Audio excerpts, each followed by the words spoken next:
हाँ, hello students.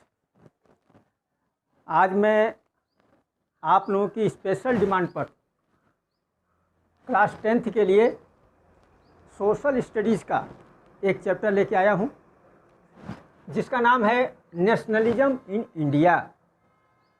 Bharat में राष्ट्रवाद, हिंदी में कहते हैं भारत में राष्ट्रवाद। अब ये राष्ट्रवाद होता क्या है, नेशनलिज्म होता क्या है? ये एक तरह की फीलिंग है, एक तरह के इमोशंस हैं, जिसमें बहुत सारे लोग अपनी आइडेंटिटी को एक साथ जोड़ते हैं। अगर मैं एक एग्जांपल दूं, हमारे देश में डिफरेंट टाइप्स के लोग रहते हैं। उनकी लैंग्वेज अलग है, उनकी टेरिटरीज अलग हैं, उनके ड्रेसेज अलग हैं, उनके खाने पीने के फूड हैबिट्स अलग हैं, लेकिन फिर भी सब लोग एक साथ जुड़े हुए हैं, क्योंकि ऑल आर इंडियंस। हमारी आइडेंटिटी क्या है? इंडियंस। हम इंडियंस, हम भारतीय हैं। ये नेशनलिज्म कहलाता है। आप लोगों के चैप्टर में ख़ास तौर से नेशनलिज्म फ्रॉम 1919 1919 और उसके बाद का है। मैं थोड़ा सा आप लोगों को याद दिला दूं, 9th क्लास में आप लोग 1919 से पहले का पढ़ चुके हैं। कैसे इंडियन नेशनल कांग्रेस का फाउंडेशन हुआ, कैसे कैसे उसकी प्रोग्रेस हुई। वो जो 30 साल का समय था, 1885 से लेके 1915 तक, ये जो 30 ईयर्स का टाइम था, वो आप लोग 9th क्लास में पढ़ चुके हो। उसके पहले कई बार नेशनलिज्म के ग्रोथ के लिए सभी लोगों को एक साथ जोड़ने के लिए कई बार कोशिश हुई, लेकिन यहाँ जो आप लोग पढ़ोगे वो आप लोग पढ़ोगे आफ्टर 1900 या फ्रॉम 1919 एडी, 1919 के बाद का। अब देखिए, इसको उस समय तक 1915 में महात्मा गांधी साउथ अफ्रीका से इंडिया आ चुके थे। उस समय वर्ल्ड वार भी हो चुका था, फ्रॉम 1914 टू 1918। तो इन चीज़ों को, इन घटनाओं को मैं 3-4 पॉइंट में डिस्कस करूंगा। वो मैं आप लोग सामने लिख देता हूं सारे पॉइंट्स। नंबर 1, ये फर्स्ट वर्ल्ड वार का है। The first world war. Second topic जो हम लोग डिस्कस करेंगे, वो हम लोग डिस्कस करेंगे the idea of satyagraha. The idea of satyagraha. हम लोग एक एक चीज को स्टेप बाय स्टेप डिस्कस करते जाएंगे। नंबर 3 है रौलट एक्ट। द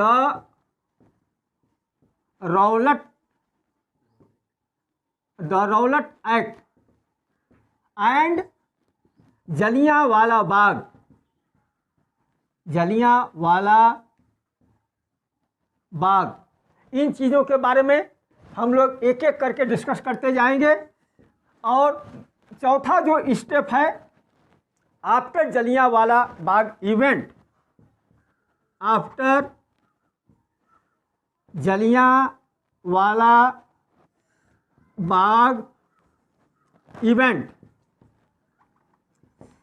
और पांचवा हम लोग डिस्कस करेंगे खिलाफत इशू। पांचवा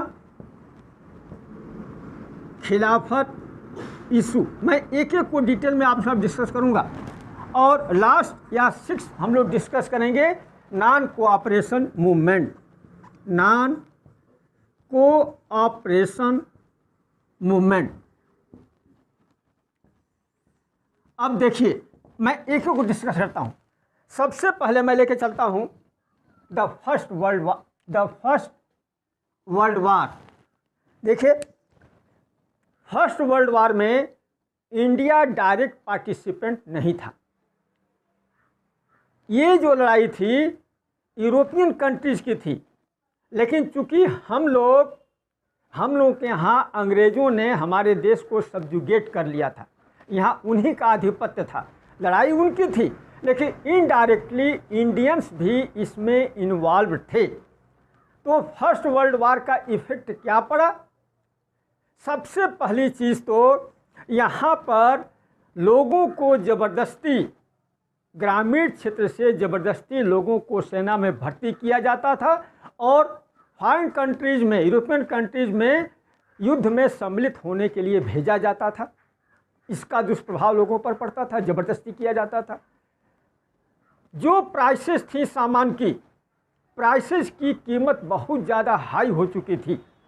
फ्रॉम 1930 से 1918 तक आते आते सामानों की कीमत जस्ट डबल हो चुकी थी। इंग्लैंड से आने वाला सामान भी कम हो चुका था, इंपोर्ट भी काफ़ी इंडिया में कम हो चुका था। उसके बाद महंगाई तो बहुत ज़्यादा बढ़ गई थी। फर्स्ट वर्ल्ड वार की वजह से महंगाई बहुत ज़्यादा बढ़ गई थी। क्रॉप फेल्योर हो रही थी, जगह जगह फेमिन्स हो रहे थे, अकाल पड़ रहे थे, क्रॉप फेल्योर, एपिडेमिक, इन्फ्लुएंजा, ये सब बीमारियां फैल रही थी। लेकिन करने के नाम पर ब्रिटिश गवर्नमेंट कुछ भी नहीं कर रही थी। इन सभी चीज़ों की वजह से सारे इंडियंस लगभग अंग्रेज़ों से किसी न किसी बात को लेकर नाराज़ थे। और जो भारतीयों का जो संघर्ष है, जो मूवमेंट है, वो मूवमेंट अंग्रेज़ों के खिलाफ ही है। उसको हम लोग एंटी कॉलोनियल मूवमेंट कहते हैं। क्योंकि अंग्रेज़ों के खिलाफ था तो उसको ख़ास तौर से एंटी कॉलोनियल मूवमेंट कहा जाता है। अब सेकंड पर आते हैं, द आइडिया ऑफ सत्याग्रह। मैंने बताया अभी कि 1915 में महात्मा गांधी साउथ अफ्रीका से वापस इंडिया में आए थे। उसके पहले वो 20 साल साउथ अफ्रीका में प्रैक्टिस कर चुके थे।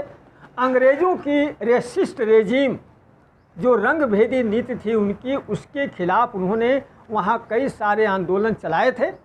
उनको काफ़ी ज़्यादा अनुभव था। बल्कि गांधी जी ने अपने हिंद स्वराज में और माय एक्सपेरिमेंट विद ट्रुथ, इन किताबों में गांधी जी ने अपने सत्याग्रह की आइडिया के बारे में काफ़ी डिटेल में लिखा है। अब सत्याग्रह का मतलब क्या होता है? सत्याग्रह का मतलब होता है सत्य के लिए आग्रह। हम सत्य के लिए अपने ऑपरेसर से आग्रह करें। अब ये कई स्टेप में होता है। सत्य के लिए आग्रह करना, हम उनसे सीधे सीधे वायलेंट स्ट्रगल नहीं कर सकते हैं।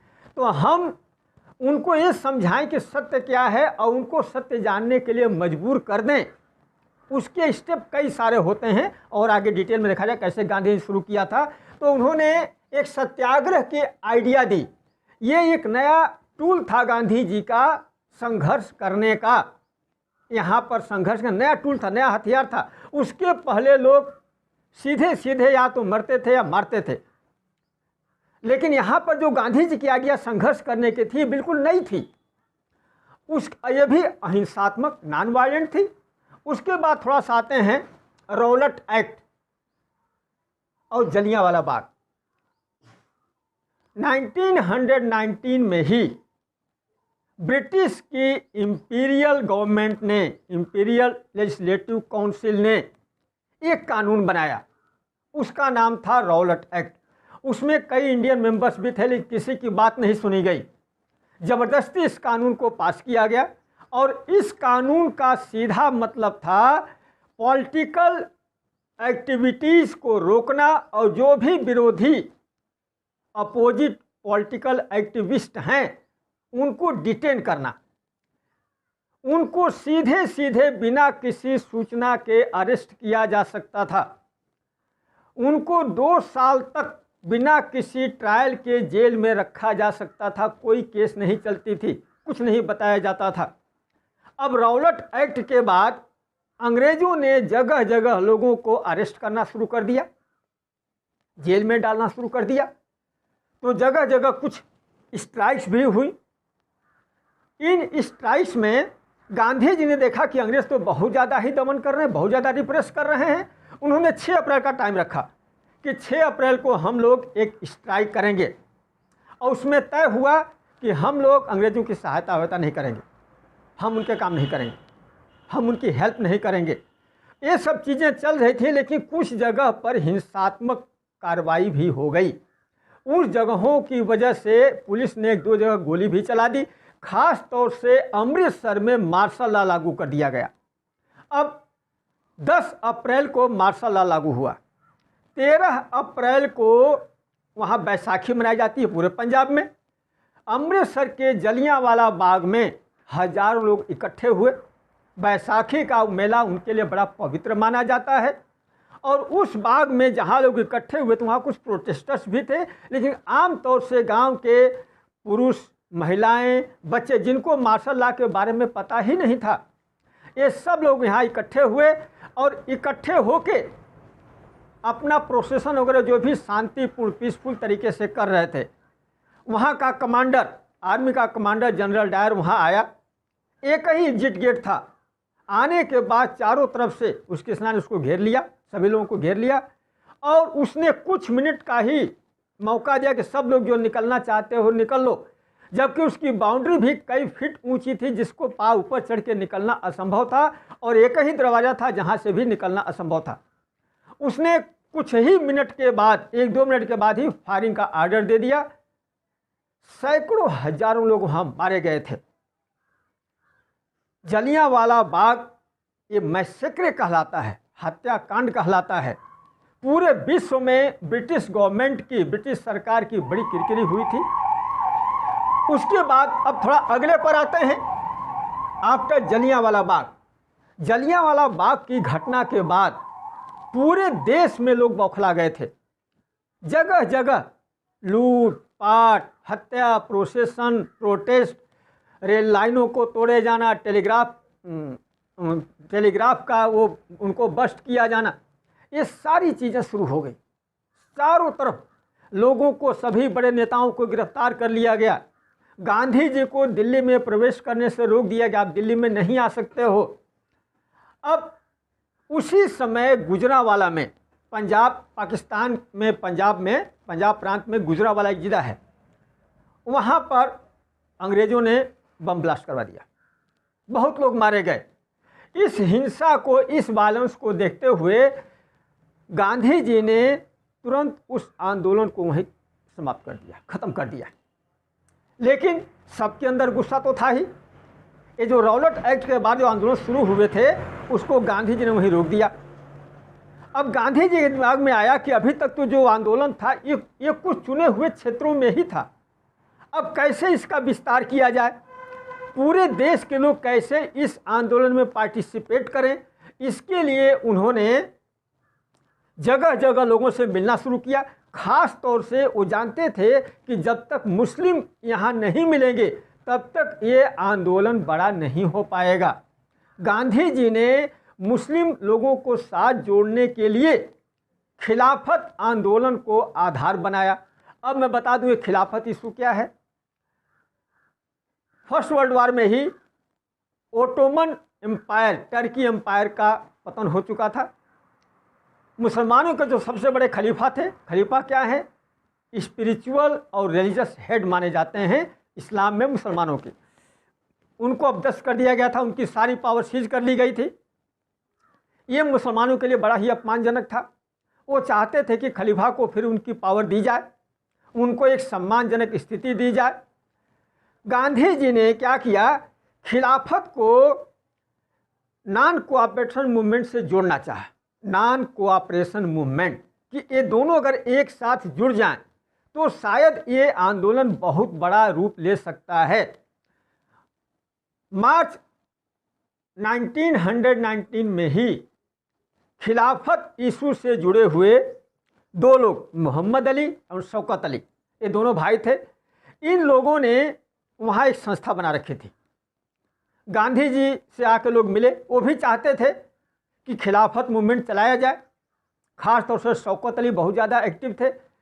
तो इन लोगों ने गांधी जी के साथ उनकी कई सारी मीटिंगें हुई और अंत में 1921 में खिलाफत आंदोलन और नॉन कोऑपरेशन मूवमेंट, इसमें स्वराज की मांग थी, इसको प्रारंभ किया गया। उसके पहले मैं बता दूं 1920 में कांग्रेस के 2 अधिवेशन हुए। आमतौर से इंडियन नेशनल कांग्रेस के 1 साल में 1 अधिवेशन, एक ही सम्मेलन होता था, लेकिन वहाँ 2 सेशन, एक सितंबर में कलकत्ता में, दूसरा दिसंबर में नागपुर में। ये जो 3 महीने का बीच का समय था, इन 3 महीनों में कांग्रेस के नेताओं में जो थोड़ा सा डिस्प्यूट था, वैचारिक मतभेद था, वो ख़त्म हो गया। अब डिसाइड हुआ कि सभी लोग मिलकर इस आंदोलन के साथ जुड़ेंगे। थोड़ा सा मतभेद यही था कि शायद ये आंदोलन कहीं वायलेंट न हो जाए, लेकिन आपस में डिस्कस करने के बाद डिसाइड हो कि अब आंदोलन शुरू होगा। और 1921 में ये आंदोलन शुरू किया गया। अब जब ये आंदोलन शुरू किया गया नॉन कोऑपरेशन के खिलाफ, तो पूरे इसके लिए कुछ चीज़ें बनाई गई। क्या क्या चीज़ें करनी हैं, कौन कौन सा स्टेप। तो गांधी जी ने कहा कि जिन लोगों को अंग्रेज़ों ने उपाधियां दे रखी हैं वो सब लोग वापस कर दो, उनका कोई महत्व नहीं है। दूसरी चीज़, जितनी सरकारी नौकरियां हैं, IAS, IPS, उसमें ICS ही था, और जितनी पुलिस की नौकरियां हैं वो सब लोग छोड़ दें। बच्चे सरकारी स्कूलों में जाना छोड़ दें, अध्यापक पढ़ाना छोड़ दें, विदेशी चीज़ों का बहिष्कार, जिसको बायकाट कहा जाता है, उनका बहिष्कार करें। और कई जगह तो विदेशी कपड़ों को जला भी दिया गया, लोगों ने विदेशी सामान बेचना बंद कर दिया। चारों तरफ से इसका बहुत ज़्यादा विरोध होने लगा पूरे हिंदुस्तान में। तो उसी समय विरोध के फलस्वरूप कुछ घटनाएं ऐसी घटी जिसमें गांधी जी और कुछ और नेता, ये लोग चाहते थे कि किसी तरह से आंदोलन का विस्तार और ज़्यादा बड़ा हो जाए। अब मैं आपको एक चीज़ बता दूं, इसके साथ साथ थोड़ा और आगे बताऊंगा। जो स्वराज की बात थी, जो स्वराज की थी, स्वराज में इसका महत्व या इसका इम्पोर्टेंस अलग अलग व्यक्तियों के लिए, अलग अलग समूहों के लिए अलग अलग था। सबसे पहले मैं बात करता हूँ मिडिल क्लास के लिए। मिडिल क्लास के लिए इसका महत्व था कि हम अपने आप में स्वतंत्र हो जाएंगे, स्वराज मिल जाएगा, हम अपने अनुसार अपना काम करेंगे, अपने स्कूलों में पढ़ेंगे, अपने सरकार की नौकरी करेंगे। इस तरह की बातें मिडिल क्लास में आई। और जो लोग फॉरेस्ट एरिया में रहने वाले थे, जैसे आंध्रा के लोग, वहाँ के लोग जो जंगल में लकड़ी और फल इकट्ठा करने नहीं जा पाते थे, उनके लिए था कि हम लोग जब स्वराज मिलेगा तो हम लोग को जंगलों में जाने की छूट मिल जाएगी।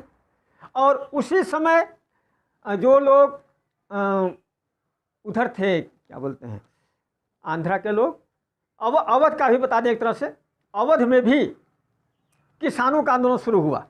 अवध में किसानों का आंदोलन शुरू हुआ, और वो जो किसानों का आंदोलन था, उस आंदोलन को और बढ़ाने के लिए बल्कि पंडित जवाहरलाल नेहरू वहाँ गए भी, वहाँ के किसानों से मिले, बाबा रामचंद्र से मिले जो एक सन्यासी थे, पहले फिजी में रह चुके थे। इन लोगों से डिस्कस किया, भारत किसान सभा का आंदोलन किया, भारत किसान सभा का वो किया गया, संगठन किया गया। और विश्व के कई, भारत के कई राष्ट्रों में लगभग 300 ब्रांचेज यहाँ बन चुकी थी, वो सब किया गया। मैं एक चीज़ में छूट गई है, वो मैं आप लोगों को बता दूं। इन घटनाओं में जहाँ गांधी जी ने शुरू किया, शुरू में गांधी जी 3 घटनाओं से जुड़े थे। नंबर 1 घटना 1916 में खेड़ा में थी। ये थोड़ा सा पहले बताना चाहिए था, ये थोड़ा बाद में हो गया, लेकिन बता देता हूँ। खेड़ा की घटना, चंपारण की जो घटना है, चंपारण पड़ता है बिहार में, चंपारण बिहार में है। और बिहार में किसानों से ज़बरदस्ती नील की खेती करवाई जाती थी। इनको 3 पतिया सिस्टम भी कहा जाता है। जैसे 20 कट्ठे में 3 कट्ठिया, 3 पतिया, 20 कट्ठे में 3 कट्ठा, मतलब 20 बिस्सों में 1 बीघे, 20 बिस्सों में 3 बिस्सा उनको नील की खेती करनी ही पड़ती थी। वो ज़रूरी था, नहीं तो उनके ऊपर टैक्स ज़्यादा लगा दिया जाता था। उनके साथ दमन किया, रिप्रेस किया जाता था। तो इस आंदोलन में गांधी जी सम्मिलित हुए जाके और इस आंदोलन को सफल बनाया। वहाँ के किसानों की मांग अंग्रेजों को माननी पड़ी। दूसरी घटना 1917 में खेड़ा में, ये गुजरात में है। यहाँ भी किसानों का ही आंदोलन था। एक तो वहाँ एपिडेमिक इन्फ्लुएंजा फैला हुआ था, दूसरे वहाँ फसल बर्बाद हो गई थी, फेमिन की वजह से सूखा पड़ा हुआ था, क्रॉप फेल्योर हो गई थी, वहाँ के किसान बहुत परेशान थे। अंग्रेज़ों ने उल्टा उनके ऊपर टैक्स बढ़ा दिया था और ज़बरदस्ती टैक्स वसूल रहे थे। गांधी जी को पता लगी बात, गांधी जी वहाँ पहुँचे, आंदोलन में सम्मिलित हुए। वहाँ भी उन्होंने अहिंसात्मक नॉन वायलेंट आंदोलन ही किया। वहाँ भी किसानों की बात अंग्रेज़ों को माननी पड़ी। और तीसरी जो घटना है वो 1918 की है, अहमदाबाद की। अहमदाबाद की है, ये भी गुजरात में है। ये घटना फैक्ट्रियों से संबंधित है। इस घटने से किसान से मतलब नहीं था। फैक्ट्री में काम करने वाले जो वर्कर थे उनकी सैलरी वहाँ के फैक्ट्री मालिक नहीं बढ़ा रहे थे, जबकि बेरोजगारी और प्राइसेस, कीमतें बहुत ज़्यादा हाई हो गई थी। वो परेशान हो रहे थे। गांधी जी गांधी उनके साथ गए, गांधी जी ने काम बंद करवा दिया। फिर बाद में गांधी जी ने मिल मालिकों से बात की, अंत में मिल मालिक उनकी मांगों को माने। तो मैं ये कहना चाहता हूँ कि ये जो तीनों घटनाएं हैं, ये गांधी जी को नॉन वायलेंट आंदोलन में एक सहायक के रूप में सिद्ध हुई। इनसे इनको बड़ा बल मिला। अब मैं फिर आता हूँ वहाँ नॉन कोऑपरेशन मूवमेंट पर। नॉन कोऑपरेशन मूवमेंट में 1922 में गोरखपुर में चौरी चौरा एक पुलिस स्टेशन है। वहाँ पर गांव से कुछ भीड़ इकट्ठी हो गई, आसपास के गांव से। गांव के लोगों ने इकट्ठे होकर थाने पर पथराव किया, आग लगा दी, बहुत लोग वहाँ मारे गए। पुलिस डिपार्टमेंट के अधिकांश लोग थाने में ही जलकर मर गए। उसके बाद गांधी जी को लगा कि अब ये आंदोलन हिंसात्मक रूप ले रहा है, वायलेंट हो रहा है। गांधी जी ने तुरंत ही उस आंदोलन को बंद कर दिया। ये जो आंदोलन अपने चरम पर पहुंच रहा था, उसको गांधी जी ने तुरंत ही बंद कर दिया। इस वीडियो में अब थोड़ा सा जो अगला वीडियो आएगा, उस वीडियो में कांग्रेस की थोड़ी और प्रोग्रेस, सिविल डिसोबीडियंस मूवमेंट। हो सकता है कि इस चैप्टर के लिए 2 वीडियो अभी और बनाने पड़े, थोड़ा बड़ा चैप्टर है। इसको वीडियो को आप लोग देखिएगा और इसको सब्सक्राइब करिएगा ज़रूर, और देखिएगा आपको कैसा लग रहा है। Thank you everybody.